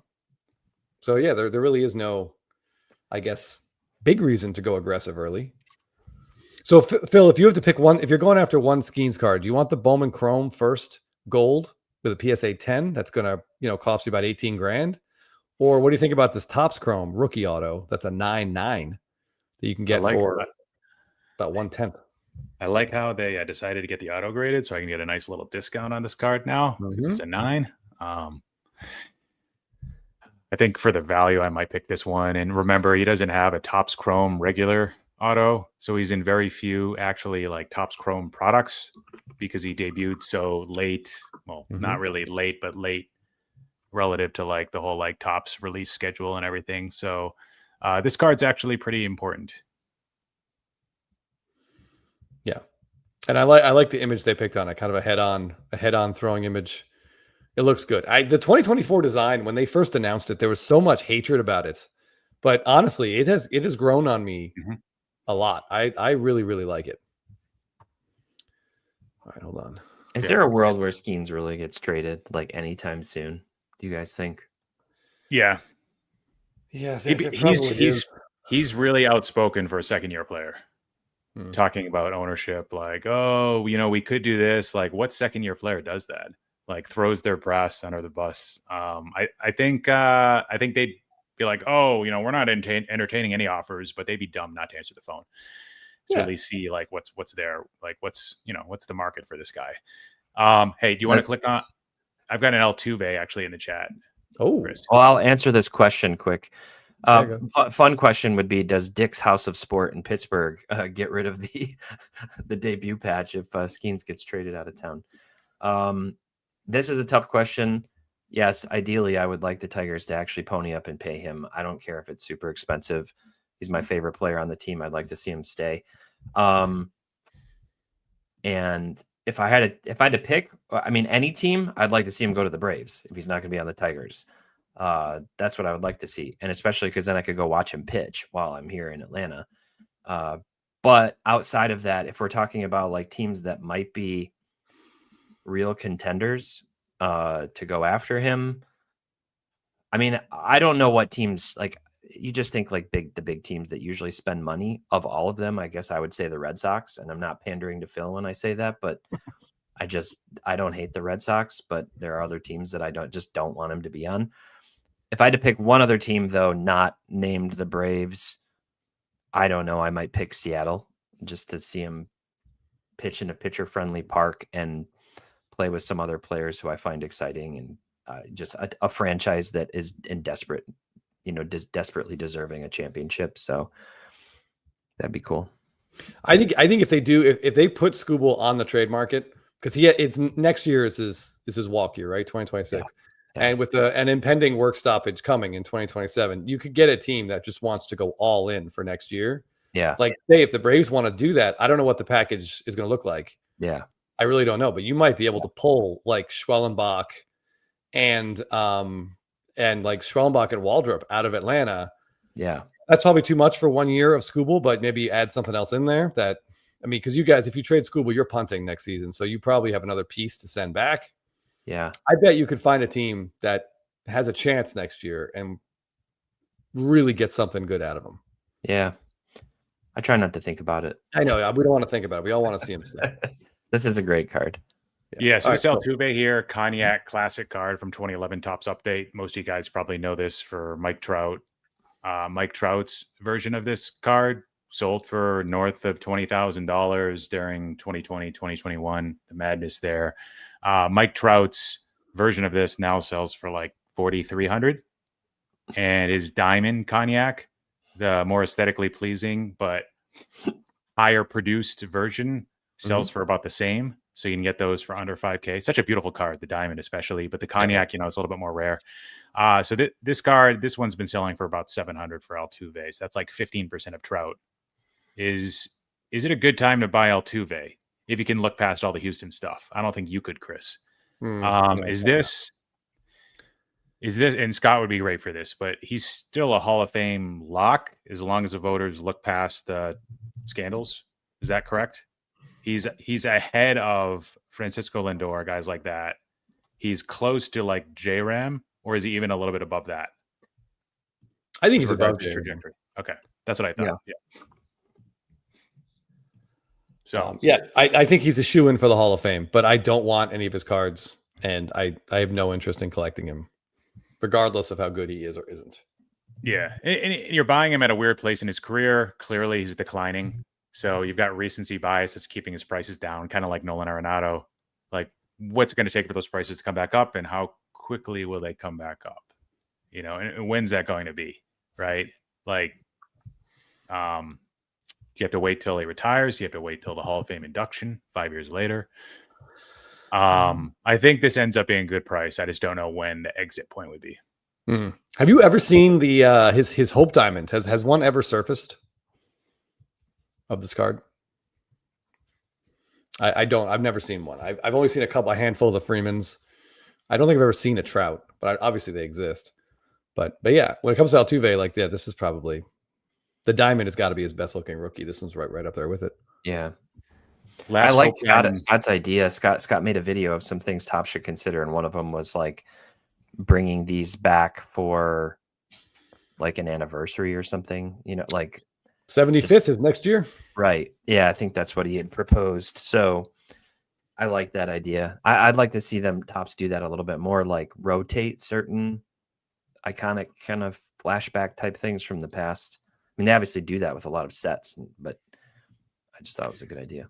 Yeah, I know. Absolutely. Yeah. I wonder what they're going to do with being it's a 75th, if we'll see any of those weird 51 designs, any of those weird 51 cards come back, like with that design. I don't know. I'm sure they got some stuff up their sleeve. Hopefully some of it's okay. So we had a Hope Diamond sell in August, PSA 8 for $3K. Fixed price, eBay. All right, man. I would love a Freeman to show up in like a PSA 6. Maybe I can get one cheap, but oh well. I kind of regret. I did have a chance at one Freeman that had like a crease and a bunch of indents on it. You know, this was like 2 years ago or 3. The seller still wanted like $2,000 for it, and I was like, I just can't do it. It's too dinged up. But that was probably my only shot at getting one for a remotely reasonable price, and it still looked great. Okay, hold on. This is an interesting. Do you want to address this Pujols question while I pull up another card? It'll be the announcement when the bump happens. It's almost always at the announcement and not at the actual induction. And I don't know. He's an interesting one. I wouldn't expect a huge bump, honestly. That's just what my gut says about him. And it's not I love Pujols. He's my favorite player of all time. But I don't, for something tells me like it's too soon and there's not going to be, I don't know. He'll just be in right away. So maybe there'll be a bump, but what do you think, Phil? He's a little bit better than like, you know, an Altuve. He might actually get a bump just from like some broad-based factors, like Bonds has gotten really expensive. If Mike Trout sees like a surge in prices, Griffey, Pujols is sort of in a different class, but you could have said the same thing about Peyton Manning, who never got his own like bump because he was getting compared to Tom Brady or guys that were after that, I guess, a generation after that. So Pujols is a little tough. Like I looked now, I actually saw on Facebook somebody trying to sell a PSA 8 Bowman Chrome Auto. Of course, he only has the refractor that year, right? So he's got literally 500, and a bunch of those allegedly have wiped and redrawn autographs. So, and then if you subtract the ones that have faded autographs or streaky autographs, then it's even fewer. And overall, he has fewer desirable rookies as well because the printing presses weren't going nuts back then.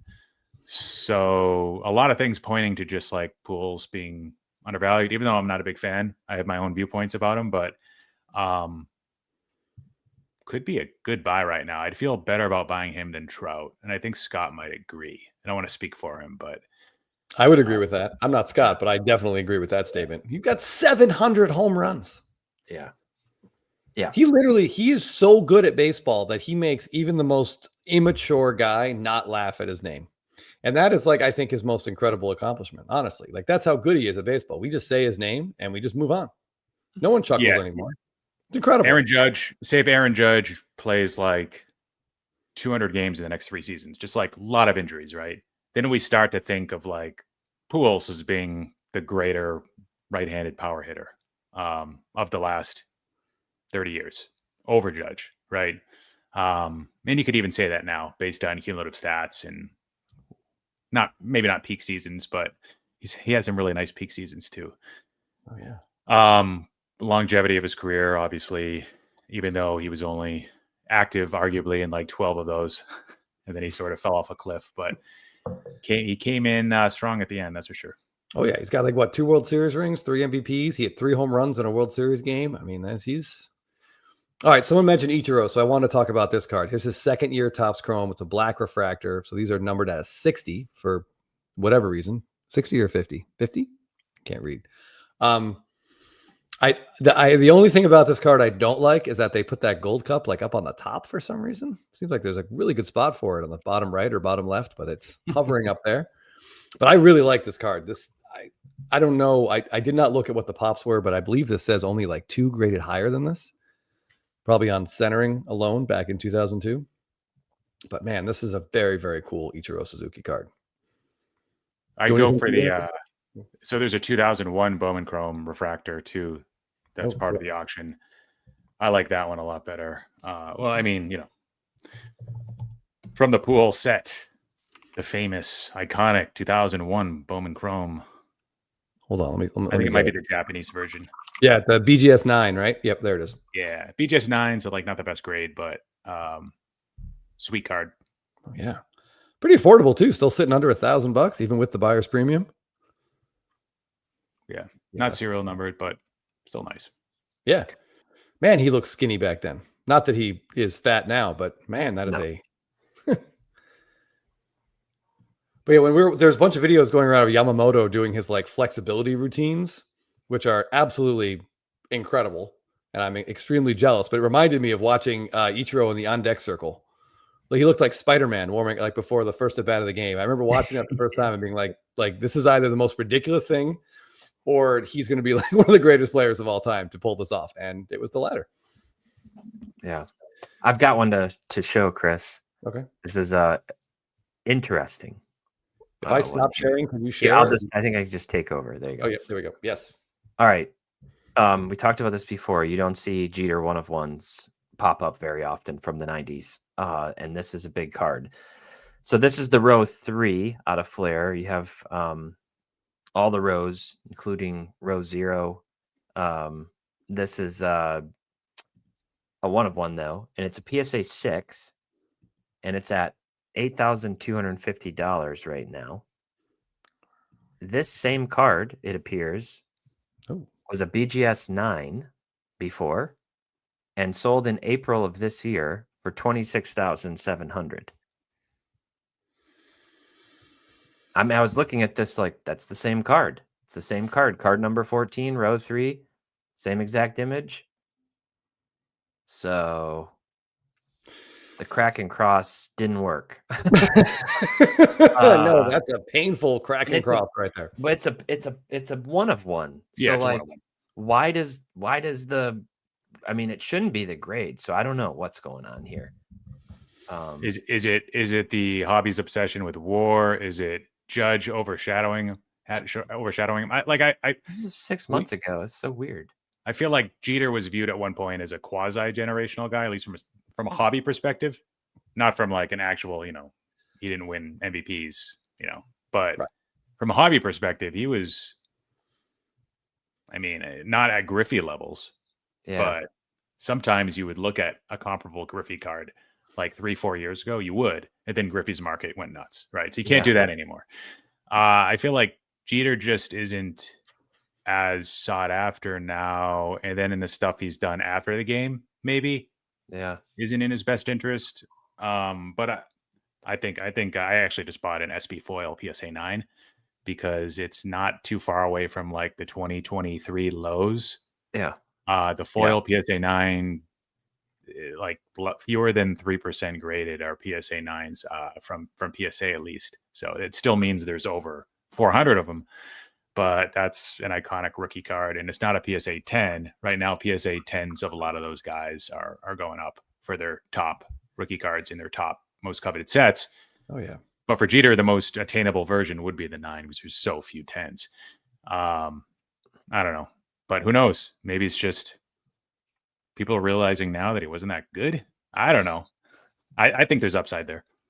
I mean, it's people watching Spitballin and realize every other episode, Scotty B points out that Billy Butler had a higher career OPS plus than Derek Jeter. And you can only hear that so many times before his value does start to take a hit. This card to me is a buy right now at this price, like a big time buy. I mean, maybe not a buy and flip, maybe a buy and send back to BGS. I don't know. How does this rank compared to all of his other one-of-ones from the 90s? Well, like look at this. This one's been hot potatoed over the last couple of years. So it sold for, this is his row 1, sold for 16.8 in 2023, and then 20,000 in 2024, and then 24,000 looks like on that same auction in April that the other one sold at for 20 in April, and then somebody tried to flip it 4 months later. That, or maybe it went unpaid, and it just stayed in the vault for a little bit, for a few more months before it sold again. But I don't know, something's odd about this. It can't just be that it's a PSA 6. I feel like half of the market thinks a PSA 6 is better than a BGS 9 now. So the highest selling sports card of all time was at a PSA 6 slab, wasn't it?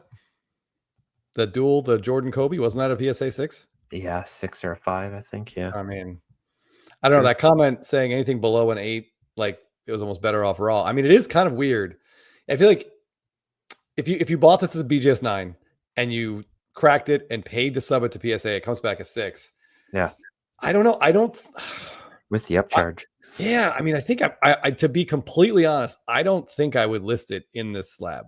I think I would crack it and sell it raw. I don't know. It's just weird. Yeah, it's did it get damaged, or I don't know. Yeah, it may be damaged at cracking it out.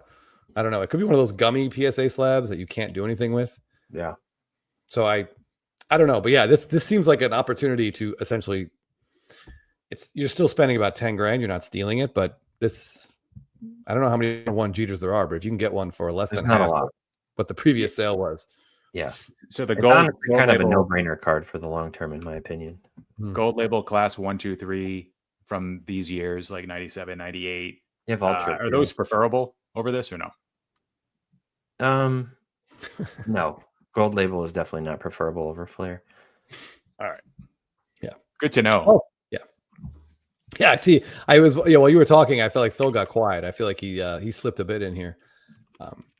Destined for Cadence, you're not wrong. And Hector, this is an interesting take. I don't disagree with this. I think this is a pretty accurate comparison right there. A lot of players like that, aren't there? Just like just circumstances, Yep. He was in the right circumstance. Yeah, he sure was. And almost I loved Jeter growing up, and I wasn't a Yankees fan, but he's from, Kalamazoo, from Michigan, and I just always thought he was awesome. All right, get the attention off this card. There's an Acuna. Okay. 2024. Okay. All right. There you go. I was going to throw this back up there because it's moving. All right. The 2024 Acuna. I want to talk about a different Acuna, but let's talk about yours. What? Which card? Sapphire Selections. Oh, okay. Just an interesting one to talk about. It's got a red on red on red. If you count the slab as a triple color match. There we go. Yeah, so this has become the insert in Topps Chrome and Bowman Chrome Sapphire sets over the last, I believe, 3 years. I think they continued it in 2025. It's a nice looking card, right? Clearly, like, not something you'd prefer over the base set equivalent, like a number to 5, but kind of a cool looking card. I don't pay premiums for number to 5s that are in PSA 10 holders. I just don't. Yep. So I just wouldn't touch this. I don't care if it's PSA population 1 of 1, but it's kind of a cool card. It's kind of nice looking.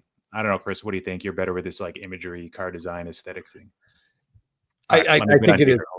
Yep. Okay. Yeah. Go ahead. Yeah. It is a cool looking card. Absolutely. Hold on. Let me get. Yeah. Some of this stuff is ending. So I'm just trying to pull up. So yeah, that the Bowman Chrome Gold Ohtani went for $50K plus buyer's premium, so an even $60K, which is feels like a lot of money. Okay, I'm grabbing this. Yeah, I like these Sapphire selections. They look good. They don't look as good as those Bowman Chrome. What are they? The Geo type card. Ty. We talked about these on one of our crystallized. Yeah. I think those look better, but these look good, and there are autos of these sapphire selections, and those look. I think those are pretty badass, and this red looks great. It really does. Okay, hold on. The cool thing about the sapphire selections is it's like one of the only inserts in the product now, because they've really cut down the print run across the board. A lot of people hated what they did with the Topps Chrome Sapphire. Like for a while, we thought in 2019, the Topps Chrome Sapphire rookie of like Tatis, it would be like his base card to hold for the future for investment purposes. And then the print runs on Sapphire just went up and up and up, and they increased the checklist size and made it really hard to hit stuff, really increased production. They kind of killed Sapphire. Like even now, 2019 Topps Chrome Sapphire, the boxes you probably get for cheaper than what you'd pay for a Topps Chrome hobby box. They printed so much of the Sapphire. So now they're trying to like change the brand direction, which I can appreciate. Unfortunately, though, the base cards, they just haven't returned yet for many reasons. And some of that is macro, just related to base rookies as a whole, how we view them from the last 8 years or so. It's just, I don't think it's ever going to be the same as it was during 2021, during all that mass hysteria. No, absolutely not. Yeah, and that 2019 set, that's Jeff talks about that set all the time. It's the one that really forced him to reset how he looked at stuff, because he bought the Soto in a PSA 10 for like $1,100 or $1,200 and ended up selling it for about $85, because we assumed print runs would be the same year in, year out, and they aren't. And yeah, so Sapphire I think it was basically a dead product to me until 2022 Sapphire update. Those autos being on card, those are pretty special, but other than that, there's just too much Sapphire. We don't need 5 Sapphire sets every year. No. I did want to briefly show, I don't know if it's over yet, but this Larry David auto is listed, and this card has just absolutely kind of caught fire for a weird non-baseball player auto. That's crazy price. Some of these are selling raw for like $4K, Ty. I don't think this one's done. What the heck? Jeez. I have no idea how many autos of Larry David there are out there, but the fact that he's wearing like this softball shirt is pretty funny. This and the $11,000 Ohtani Golden Mirror are going to go hang out together. Right.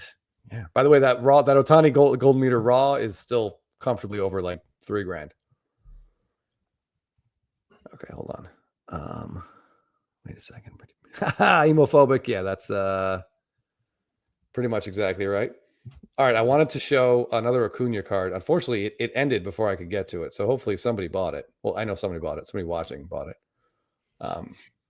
I was watching this one. I was considering bidding on this one just because I love this card. I don't own a copy of it anymore. And it just looks awesome. I just want one like for the PC. So a low grade, like a BGS 8.5 to me seemed like could be a good way to get one on the cheap. I'm kind of surprised it crossed $1,000 even with the premium. Yeah, this one's got the rough subgrade for corners, right? So it's your top right. Right there. Yep. You're probably not going to get a PSA 9, in my opinion, if you try to crack that out and send it to PSA. But get the right grader, you never know. Yeah, it's got an 8.5 on surface too. So yeah, the centering is spot on with the no borders. But yeah, that corner is not good. Okay. All right, we got a couple cards ending. Let me just pull this. There we go. Jeter is no longer under 10K, Ty, by the way. Not even close. So. Oh, wow. Oh, yeah. I'll pull that one back up in a second. But what do we think?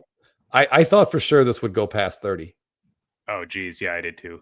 So this is me being wrong and then right. I don't know. So I was saying like, it's got to go close to 40. I think I'm just feeding into like all the craziness from Facebook, like people praising each other's cards, like, oh, your card, that's a great price when somebody lists it. And you get like the laughing emoji. The person that laughed gets kicked out of the group. His laughing emoji gets removed. So then it's just all positive stuff. Everybody being like, that's a great price. Well, you're saying that because you own the same card in a very similar grade, right? Like, but nobody's buying any of these cards right now. So yeah, this could be the beginning of maybe a small pullback in Ohtani cards across the board, in my opinion. But it's okay because things went up a lot this year. You're still going to be way above all-star break prices. Yes. No matter how far this softening goes. And I think we'll see stuff pick up in January. So that's my opinion. Maybe if you want to view this card as like your canary in a coal mine, maybe. I don't know. The Bowman Chrome Gold going for So that's the multiplier. The Bowman Chrome Gold went for $60K, counting the buyer premium. So that's a 2x, if my math is correct. Yeah. Okay. So that the implied blue is then worth like a little less than 30, and that puts. Okay, it's hard because there's not like established multipliers and non-autograph stuff. So I'm not trying to like tell people their cards are worth less, but I'll say that I expected the gold to do a little bit closer to like 100K. If this was like a week ago, I think prices would have been closer to like 80 on that gold, in my opinion. Ooh, could be wrong. Yeah, how much does him not winning World Series MVP impact this? It was sort of, well, you know, the Vegas payout isn't going to be the same as real probability because they juice those lines to screw over bidders. So the fact that he was like minus 200 maybe heading into that final game doesn't mean he had a greater than 50% chance to win the MVP. Mm-hmm. But I think winning the World Series MVP is the only way that his prices would even stay flat, is sort of what I thought. It's what I mentioned to the Discord yesterday at the beginning of the game.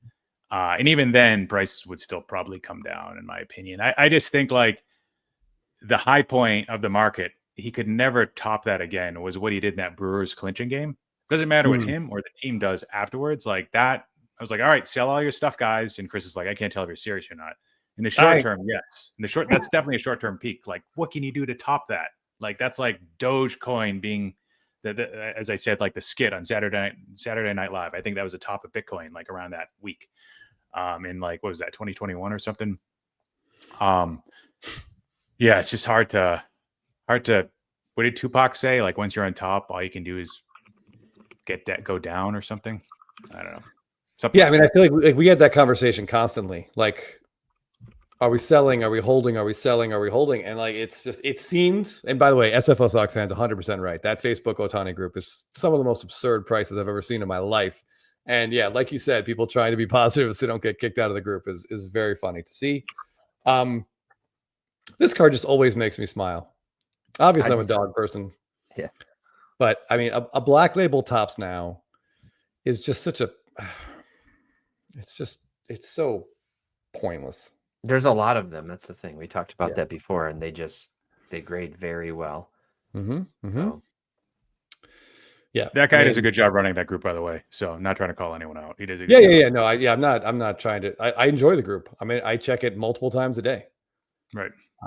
Okay. So I believe, if I'm not mistaken, this was the Aaron Judge card we talked about earlier. This is Finest Orange. I believe someone in our chat won this tonight. Oh, no kidding. Yeah. I think Yankees for the win. I believe. Hold on. Congratulations. That's awesome. Yeah. Congratulations. Yeah, he says it. Yeah. How about my win, guys? Yeah. Nice. Yeah, that's a very cool looking card. That's a nice hitting image. Looks like he's about to hit the auto with the bat, which is kind of cool. Yes. Nice. Right, hold on. Yeah. I just want to point out the Larry David card is still going. Okay. All right, Phil, this Ichiro that you mentioned with premium just crept over $1,000. If there's a thing about Jeter's prices being lower now because of the hobby's obsession with WAR, then it would affect Ichiro too. I don't know if that's the case. I feel like it might not be. But so you know how like earlier this year we were talking about the 89 Upper Deck Griffey base card going nuts, like being up 70% in like 12 months. And then we looked at some other cards and they were also up a bit, or at least I did. I looked at Pujols and like his Topps Chrome traded stuff, and it was starting to tick up. I don't think Ichiro's stuff, like, I think it's still flat year over year. Ichiro's stuff over the last year, kind of like Jeter. Speaking of that, this also ended tonight. Pretty much right in the range of previous sales, if I'm not mistaken. Man, it's cool to see that card centered. And it does look maybe slightly off. I don't know. It does look a little off left to right. Yeah, I'd want a little bit nicer of a 10, but it's got the new holder, so that's good. Yeah, I mean, that's just, man, that's one of those cards. You feel special when you see it. All right, so Larry David is now ended 2760. Something about that card is just funny. Both the one I just threw in the chat. Oh, what we got? Oh, I just thought this one was funny. 4,440 with 44 bids. Too bad it's not serial numbered 44 of 50. All right. But this set's really cool. It's one of my favorites from the 90s. You can see through them basically, like, they kind of have that little like pointillism effect to them. And what's really unique about these is the like laser cut serial numbering that you just don't see on any other set. I don't know of another set that has that. So it's a really cool touch that, I don't know, that'd be kind of neat to see on the right set in a modern set, newer one, if they could figure out a way to pull that off in a way that's cool. But I really like these cards. I have to get one at some point, but not this one. We had we talked about this guy. Oh boy, which window is it? In a Spitballin video that we put up this week. Yeah, I saw that one. Yeah, I was kind of surprised to see a blue get over 5K. That's a good price. Yeah, a little bit. So we were talking about his refractor PSA 10, which is like 1,500 first auto. So blue, little higher than I expect, but not by a ton. And you get like kind of quasi color match with the Red Sox. I wonder what the pop is on this one, because the pop was really low on the base and probably on the refractor too. So maybe I think you're right about it. Maybe this is a card that just is like off-centered, as like quality issues. Because compared to Nick Kurtz, the pops were like way out of whack, 1 for 1. I see what you're saying about the color match though, because he's wearing the blue jersey. I mean, if we zoom in, the centering looks better. Maybe it was just a little bit more light on one side. I don't know. Okay. There is I want to talk about one other card here. Curator just put up something. Where was it? Oh yeah, it's a first edition. Oh, that's a first edition PSA 10. So bottom right, see how it says first edition? So that might actually be a pop 1. Oh, I didn't even notice that. Yeah. Okay. Oh my goodness. They did put it. Yeah. Yep. It is. Yeah. Yep. Good call. Yeah. I assume someone in the chat pointed that out. Yeah, it's too late in the night for me to notice that. It was one of the last first edition sets they did before Fanatics killed it. Probably a good move. Yeah. I don't like the phrase last first edition, but I'm glad they killed it.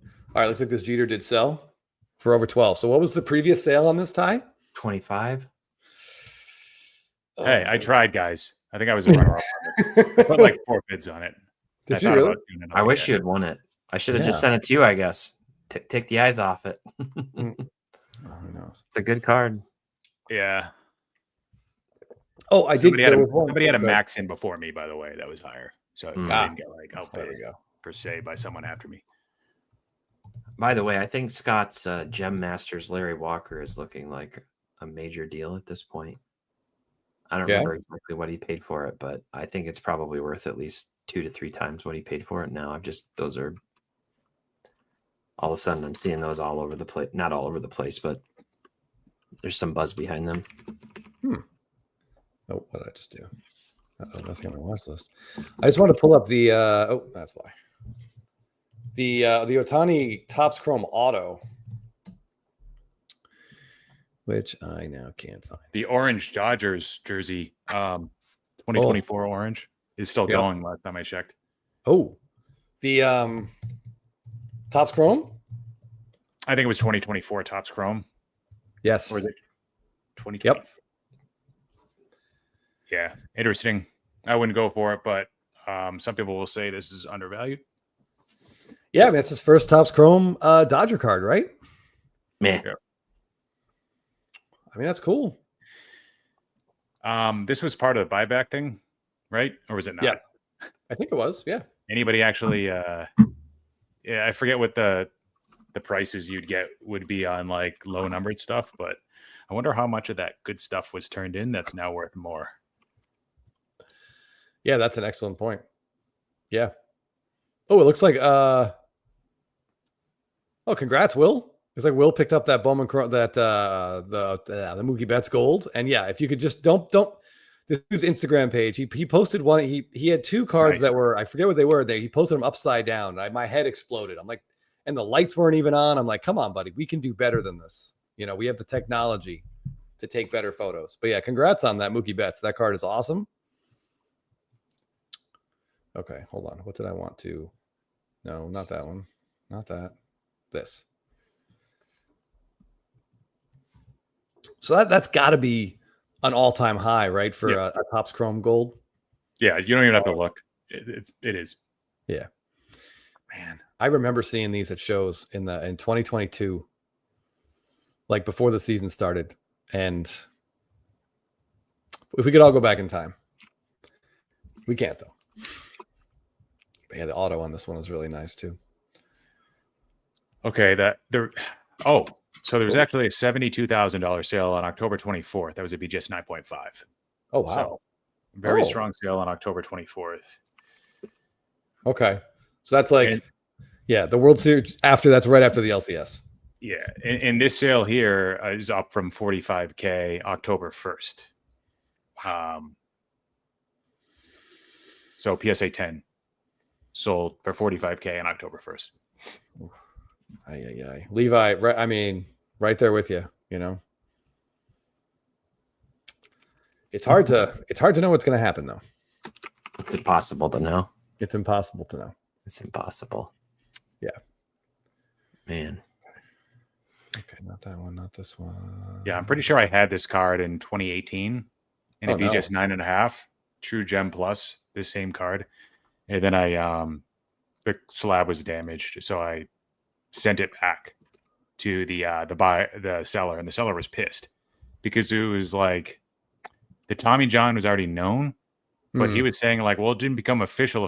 Like the Tommy John surgery then happened, and he was saying like, well, you're saying that was the price went down. Like, dude, he already injured his arm. We already know that. It's common knowledge, and he ended up taking the card back, and that was it was like $800 at the time, BGS 9.5. So anything, oh man, go back in time to 2018. And we thought prices were high back then for Ohtani. Oh, yeah. All right, hold on. I want to just pull up. This was also up. Oh, shoot. There was I meant to grab this one. Look, pull this one up earlier just because I thought it was interesting. There's kind of like a lower end. Come on. Hard to spell. I was watching it. It was here, and it is closed. Ay. Give me a second.